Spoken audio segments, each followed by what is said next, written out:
ในโบราณนะครับมาในแคว้นล้านนาโบราณนะมันกว้างใหญ่ไพศาลนะครับนับตั้งแต่สุโขทัยนะครับไปจนถึงปูนนะครับ12ปนาเมืองจีนเมื่อไหร่มากว้างใหญ่ไพศาลนะครับมีหลายเผ่าพันธุ์นะครับที่เปิ่นอาศัยอยู่ในแคว้นนี้นะครับอย่างเช่นนะครับไตยวนไตลั่วไตลื้อไตเขินไตยองนะครับ4-5เผ่าพันธุ์หลักๆนะครับหมู่นี้เปิ่นใจภาษาเขียนเดียวกันนะครับก็คืออักขระละนานะครับแต่ภาษาสำเนียงการนั้นมันก็อาจจะพิเพี้ยนกันไปนิดๆนะครับฟังกันหูเรื่องอยู่นะครับก็มาถึงมาเดียวนี้นะครับมันผ่านมา10 เจน 20 เจนเข้าไปแล้วนะครับเห็นไหมมันก็บ่ฮู้ปลายๆแล้วมันผสมปนเปกันแล้วบ่ฮู้ไผเป็นไผเลยนะครับเห็นไหมอันภาษาละนานั่นมันก็ถ่ายทอดกันมาตามสายของเพิ่นนั่นนะครับ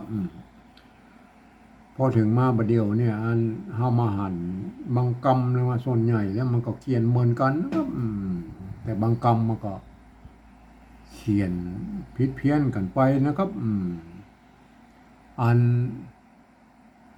เฮาก็มาเฮาก็มาเฮาก็จะไปฟังว่าเลยนะครับอันนั้นเขียนผิดอันนั้นเขียนถูกก็ว่ากันไปตามหลักภาษาละนาเลยนะครับก็มันจะผิดจะถูกกันแล้วก็ว่ามันไปแล้วเฮามา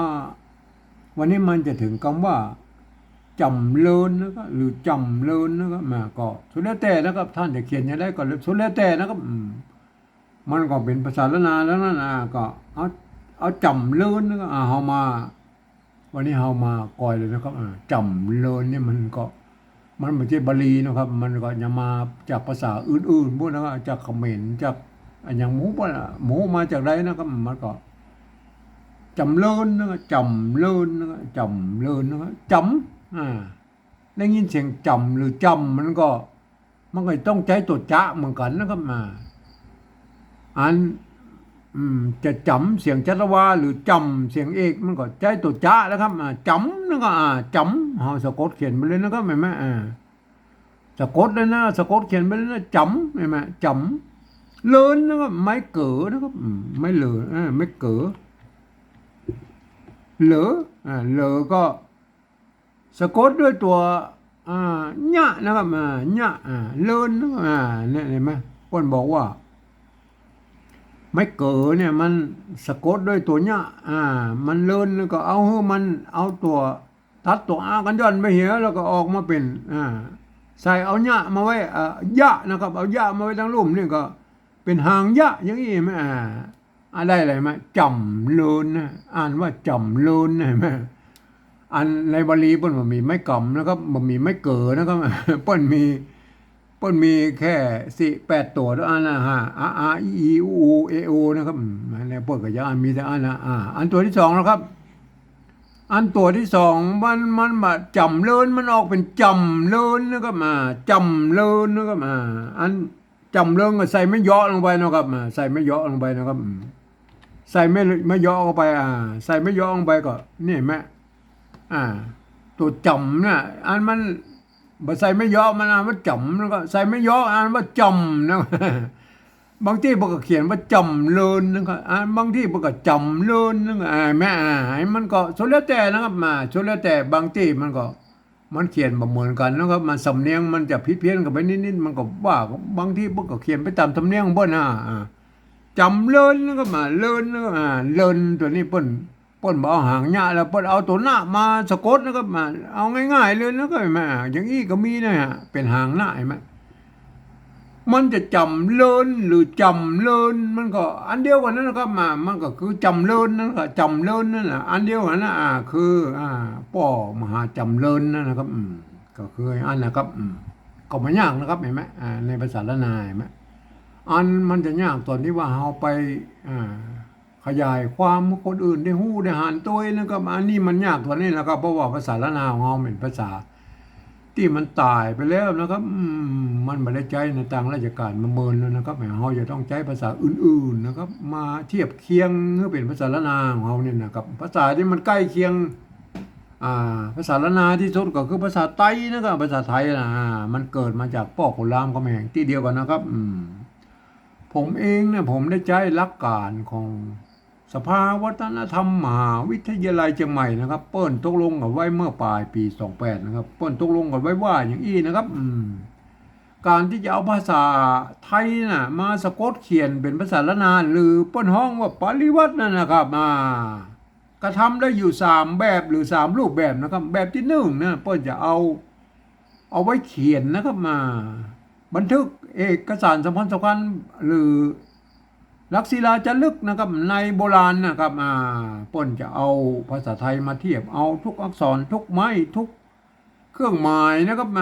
บอกว่าไม่กงไม่กังอะไรไม่อย่างมัวเปิ้นเอาสปาสเปดเปิ้นเอามาหมดอะไรเฮาบ่อู้ถึงเลยนะครับ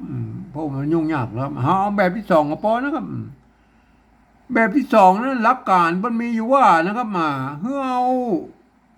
อักษรไทยนะครับมาปรับเทียบเพื่อเป็นอักขระนานาทั้งบนด้วยนะแล้วก็ประกอบกรรมขึ้นมากับแบบภาษาไทยนะผสมผสานกันไปนะครับบางทีไม้หรือสระเนี่ยมันบ่ตรงบ่ตัดกันหรือมันบ่เหมือนกันนะครับก็ให้ใจภาษาไทยเป็นหลักนะครับบูรณะคำศัพท์เมื่อมันเป็นภาษาไทยนะครับเป็นหลักนะครับแต่เวลาอ่านนั่นน่ะก็ท่านต้องนึกเสียว่าไอ้อักษรเหล่านั้นเป็นอักขระละนานะครับคนทั่วไปบ่สามารถเข้ามาอ่านได้นะครับไม่อย่างเช่นตัวนี้ไหมอันนี้ท่านเห็นเป็นตัวจอจานนะครับท่านต้องนึกถึงว่ามันเป็นตัวจะนะครับไม่อย่างนี้ไหมคนทั่วไปบ่สามารถอ่านได้นะครับ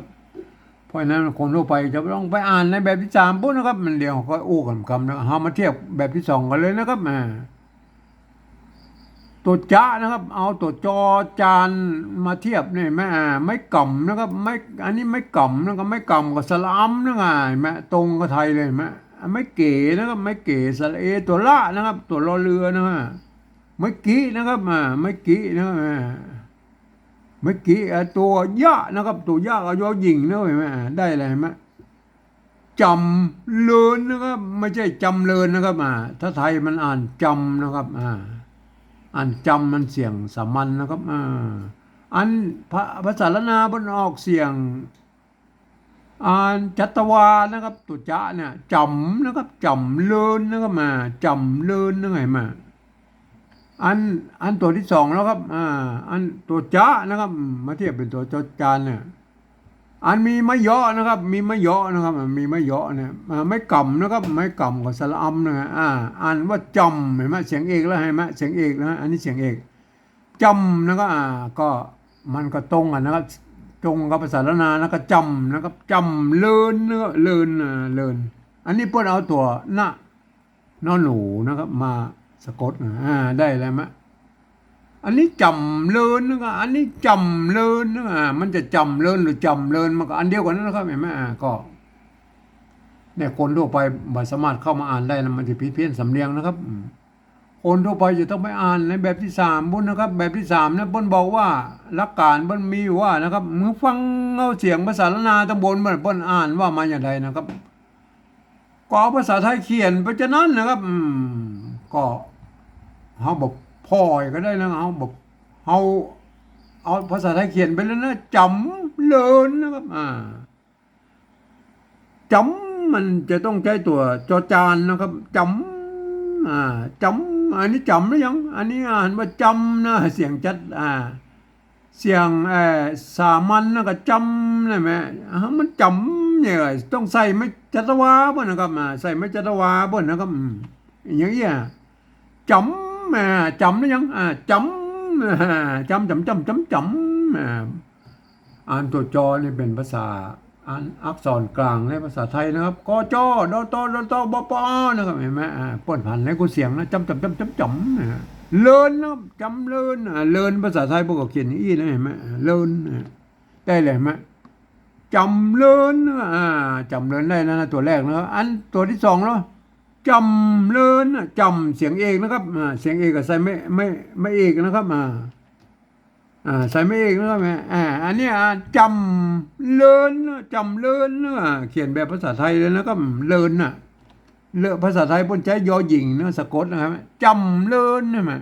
อันนี้จำเลินอันนี้จำเลินจะจำเลินหรือจำเลินมันก็แปลเดียวกันนั่นนะครับก็คือ ป้อมหาจำเริญนะครับมาก็ยวนๆกันไปนะครับมาอันตัวที่อันแบบที่สองนี่ท่านจะต้องเป็นคนที่เรียนรู้ภาษาละนามาอ่านนะครับมาอย่างแย่ไหมอ่านว่าจำนะครับมาตัวจะนะครับไม่กล่ำอ่านว่าจำนะครับจำเลินนะครับอันนี้มันเหมือนกันแล้วไปจำเลินเสียงเอกนะเห็นไหม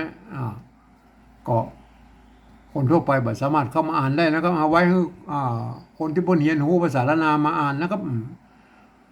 อ่านภาษาละนาพวกก็เขียนได้อยู่สองแบบนี้นะครับเห็นไหมท่านจะไปเขียนแบบใดก็มันมีไผว่าแล้วนะครับในภาษาละนานะครับก็ตามที่ผมวิเคราะห์คือตั้งเบื้องต้นเลยนะครับเห็นไหมขอให้ท่านไปพิจารณากันนะครับมาไปศึกษากันนะครับมาช่วยกันอนุรักษ์กันไว้ในภาษาละนาของเรานะครับจะไปให้มันสูญนะครับมาครับวันนี้ผมขอบรรยายเพียงแค่นี้นะครับ